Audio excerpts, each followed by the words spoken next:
Okay, welcome everybody. Here with another Metal Monday with Brett. How you doing, man? Metal Monday before Thanksgiving, so I can't complain, man. It's my favorite holiday, so I'm happy. Same here. It's my favorite. My second favorite is 4th of July. They both have similarities where it's just family, cooking, food, Yep. and no gifts are exchanged. You know, it's my...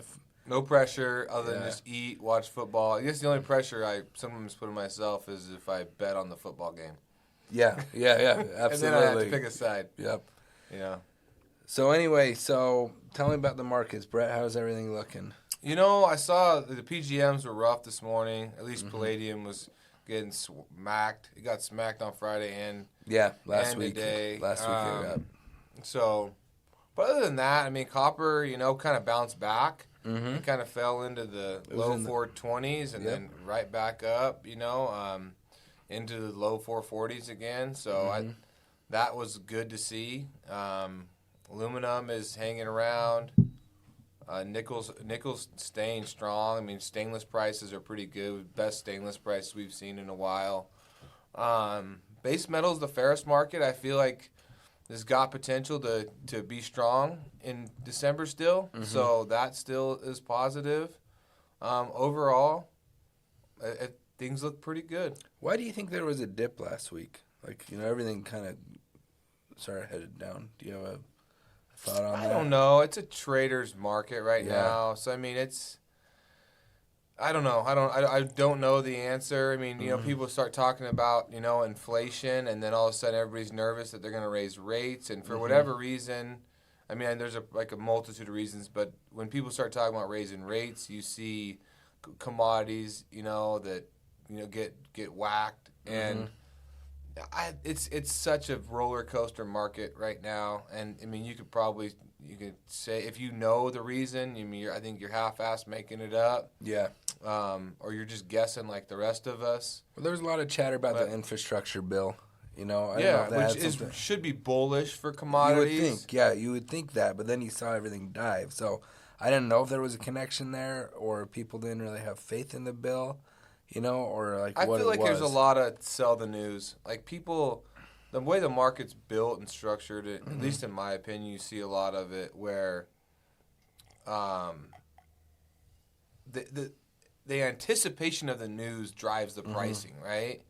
And then when you actually get the news, it's like it's never good enough, or it's kind of a want type deal, And so I always feel like betting on the anticipation, you see a lot of people, jumping in, riding that train as hard as they can. The news comes out, sell, take your profits and go, right? Yep. And I think there's a lot of that gets put into these markets because it is, years ago, it wasn't, it was very uncommon to have the average guy, being able to trade the futures market and commodities.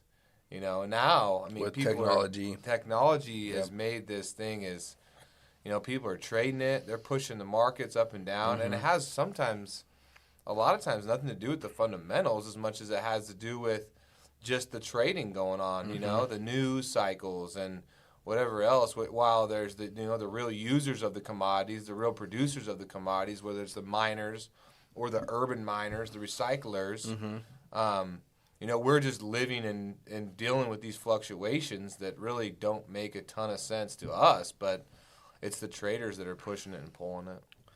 Absolutely. Way too early, but what about ferrous in December? I think it's going to be strong. Okay, you still think it's going to be up? I think so. Okay. Yeah, it feels like that. It feels like that's the chatter you're going hearing into the year, and I think January could be even stronger if December is muted, and I think January could be real strong. I mean, it really depends on what they do in December. But if they go light in December, and I'm talking about even the domestic steel mills, then I would anticipate, as long as there's nothing crazy news cycle wise, that January could be, could be strong, just because, they're gonna have to load back up, and everybody I've talked to, whether it's some bankers or some of the guys that are out there projecting 2022, everybody feels pretty good about at least the first half of 22, and I think everything after that is who knows, a wait and see approach, but From a commodity standpoint, infrastructure standpoint, news cycle standpoint, I feel like we're going to end the year strong and potentially start 2022 strong. Sounds like a lot of people think that car production will finally get back online that first quarter. And like you said, everyone I've talked to in multiple different industries, they feel real confident about the first quarter. Yeah. So we'll see what time will tell. Yeah, we'll see what happens. Thanks, everybody. All right. Have a great day. Have a great week.